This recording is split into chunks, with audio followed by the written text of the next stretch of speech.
The Los Angeles Clippers and New York Knicks are currently discussing a potential Paul George trade that would send the 8-time All-Star over to the New York Knicks.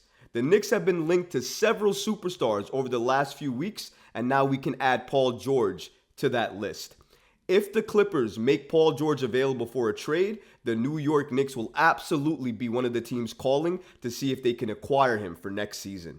Also, a young guard for the New York Knicks is currently getting a lot of trade interest on the open market. We're going to be discussing this and so much more today on the Knicks Digest. The Knicks and the Clippers are currently discussing a Paul George trade to the New York Knicks. Now, this is not something new. We've heard about this for the last month. But recently, Ian Begley gave an update on the Paul George and New York Knicks situation.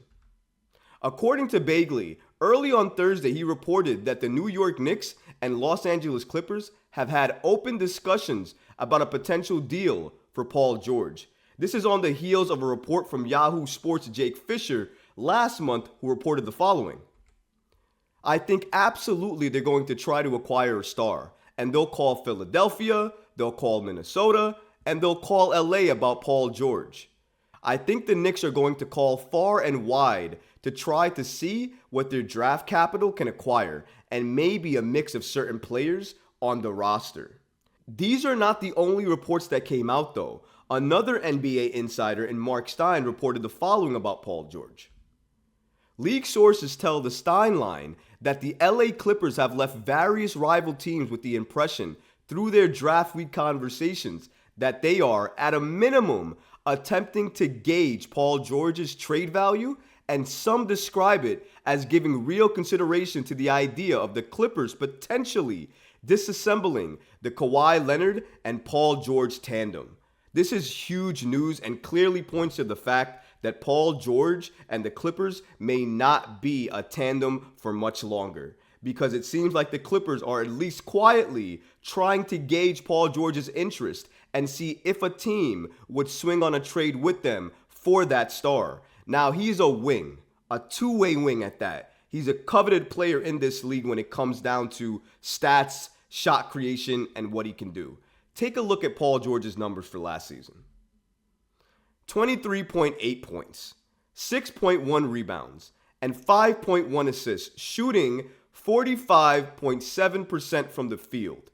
But he did only play 57 games last season, and with the Clippers, he's averaged about 47 games played each and every season.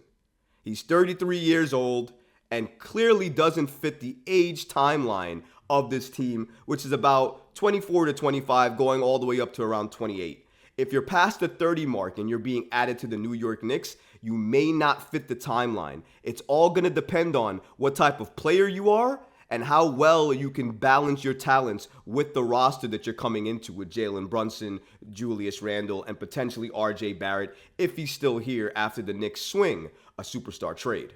Paul George will not come cheap. According to Jake Fisher, Paul George's value at this point in time seems to be for a top pick. That was at least the motivation going into the NBA draft as of yesterday. They wanted to try to acquire a top pick for Paul George. That tells me that the Clippers see Paul George as an absolute piece to a championship team, because the value that they're looking for Paul George is a top pick. And you only want a top pick if you're looking to add a piece that you know you can develop and grow into a star. So clearly the Knicks are going to have a hard time trading with the Clippers, because the Clippers wanted a 2023 top pick.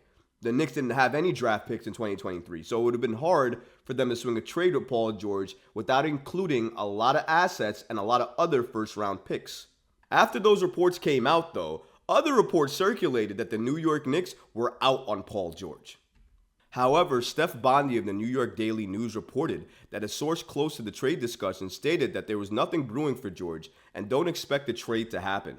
That was one report that came out, but another report came out even after that, signaling that the New York Knicks and Paul George were likely not going to get a trade done.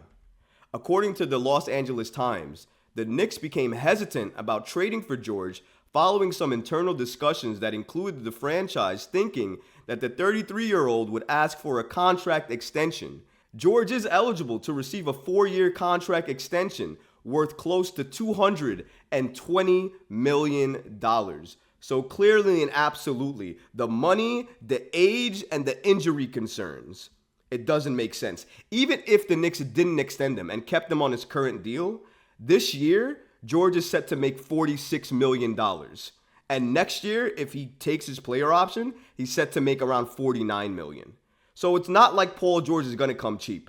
He's going to be an expensive piece for the Knicks to add to their roster. I get why the Knicks want to add him. He's one of the best two-way wings in the game, and you need a two-way wing in this league to compete for a championship and to compete at a high level. So if the Knicks add Paul George, that is a great chip to have on the Knicks in order to compete and build a championship contender with. But the New York Knicks likely will not add Paul George because, number one, he doesn't fit the timeline. Number two, he's too expensive. Number three, he hasn't played a full season in a very long time, so injury concerns are there. And again, he does not fit the age timeline of the current New York Knicks group. He's on his way to 33, going on 34, and the New York Knicks, their age range is around 24 to 28. It just doesn't fit. It sounds right. And it sounds good, and it does sound like Paul George is one of the missing pieces for the Knicks to add to their team to make them better. But it's just not about the pieces you need to add. It's what assets you need in order to acquire that star. And I don't think at this point in time that the New York Knicks have the exact assets that the Clippers want in a Paul George trade. The New York Knicks are currently getting interest for one of their young guards. According to reports, Miles McBride is currently generating trade interest on the open market. So the New York Knicks have Miles McBride, one of their guards that they have that is a very defensive-minded guard. He didn't get that much playing time with the New York Knicks, but at least according to Ian Begley, what he did show you generated some interest. According to Begley, Knicks guard Miles McBride has generated some interest from rival teams. McBride's minimum salary team option for 2023-2024 looks like a lock to be exercised with or without a trade. The Knicks have a guard right now who is a defensive-minded guard. He can score and give you that production if you need it, but his offensive game is certainly not as well polished as his defensive game. Defensively, Miles McBride is a guard that you want on your squad, definitely on the bench, because he can come in, he can give you good defensive minutes, he can stop other guards on opposing teams, and he can make it difficult for them. That's exactly what you want from a Miles McBride type of player. Not to mention that he has a very low-cost option. He's low in terms of NBA money, and it won't cost a lot to sign him. So whether he stays on the New York Knicks or is used as a piece for a potential trade for the New York Knicks, he has a role no matter where he goes, because there's not a place and not a team on this planet that is not looking for a defensive-minded first type of guard like Miles McBride, especially given how cheap he is in terms of his contract. So I absolutely believe that other teams are calling about Miles McBride, looking to add him. I don't think he'll be traded just one-off or just by himself. I don't think that happens. I think if Miles McBride does get traded, he'll get traded as part of a bigger deal to acquire a piece that the New York Knicks can use to build a contender in New York. It always puts a smile on my face when guards from our team that we drafted, other teams have interest in. Because it at least tells me on a small level that when the Knicks draft and when they have draft picks, they normally utilize them properly, getting quality players that not only the Knicks want and will utilize, but also other teams want to add to their team to make them better. The Knicks have a lot of decisions to make going into this offseason. Whether they make a huge trade, add a key free agent, or key pieces around the core that they're building in New York is anybody's guess. But depending on the assets and what it would take to get a superstar, I absolutely think that the New York Knicks will be one of the teams this offseason that makes a major superstar trade. If you like this video, go ahead and leave a comment below, smash that like button, and don't forget to subscribe to the channel. Until next time, Knicks fans. Peace.